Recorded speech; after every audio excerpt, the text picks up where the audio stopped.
But we're live? Yeah. Okay, awesome. Still working out some kinks, but welcome to Tribe Sports Daily. I'm Brooks Holloway. I'm the MCSE Media Director and student faculty sponsor for TribeTV and TribeTunes Radio. Couple of things to point out here today. We've got no events tonight, so I don't have to tell you about that. We do have football tomorrow at Oak Hill, CIC. Matchup that should be a great game. As you can see, we wrapped up our cheer clinic, or we're getting ready to close that down, our mini Indians cheer camp. They did great. Some great pictures on their Instagram and their Twitter account if you want to go follow them. I believe it's MHS Cheer Indians. So go check out those pictures. They did a great job. There were a lot of young girls that got a lot of great activities, skills, and training from these girls. So great job, Coach Castanon and the Lady Indians cheerleaders. Tennis last night dropped a very close match in their sectional play at Marion, 3-2 to Marion. Marion, I believe, is number 28, ranked in the state. Tough match. The Indians fought really hard, and it came down to the number 2 and number 3 singles matches. Paxton Sample got a win along with the number 1 doubles team of Seth Graves and Chandler Morrison. So they came up short 3-2, but they had an awesome season. Congratulations to that. And they'll always be looking to improve and doing better. Again, a CIC championship back-to-back, so that's awesome for them. Boys soccer last night dropped their final home match to Oak Hill at Fisher Field, 7-0. Very tough event, but they are eyes on the prize for sectional. And right now, we're going to turn it over and we're going to sit down with Coach Forche and see what he has to say about the upcoming sectional and the season. Welcome, Coach. Thank you. So last night, dropped one to Oak Hill. Yeah. They're always a tough opponent. They're always good. I've faced them several times coaching, and they're always solid. They're decent. Can you go through kind of what maybe some of the issues were, or how you went and attacked Oak Hill last night on our home field? Yeah. Coming off of Eastbrook on Monday night, Eastbrook brought a lot of speed, lot of speed. We knew Oak Hill had a strong front, especially putting Isaiah Henry up front. We had struggles with him last year, so we knew to watch him last night.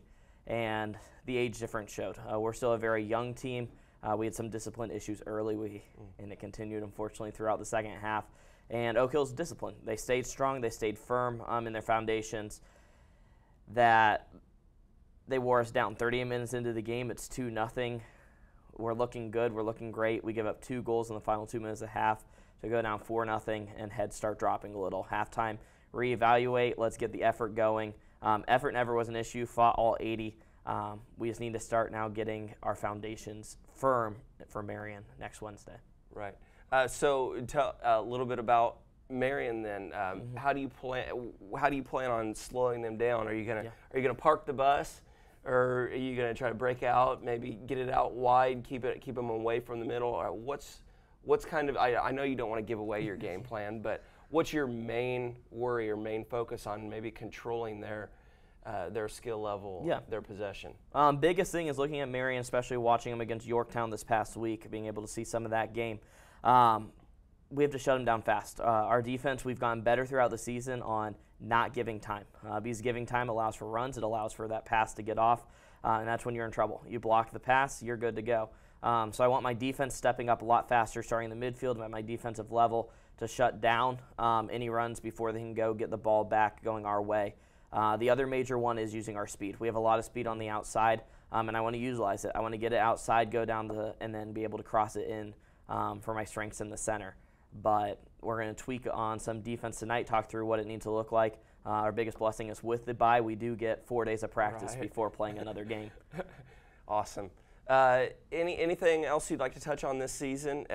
What were some of the things that maybe you're looking? I know you don't want to look past sectionals, but what are some of the things with losing some of your seniors that maybe you can address here with this final sectional match and then take into the off season? For sure.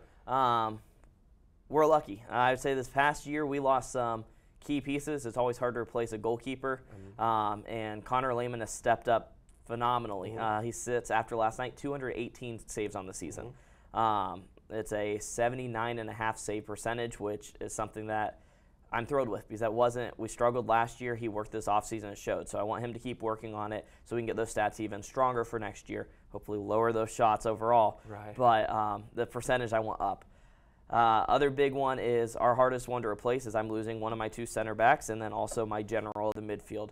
So replacing Sean Williams, looking at who shows potential to really lead that midfield for next year, and then who can also house down my defense to replace Riley Cady, which we saw some pieces last night. I saw some guys that have potential for next year to really replace that.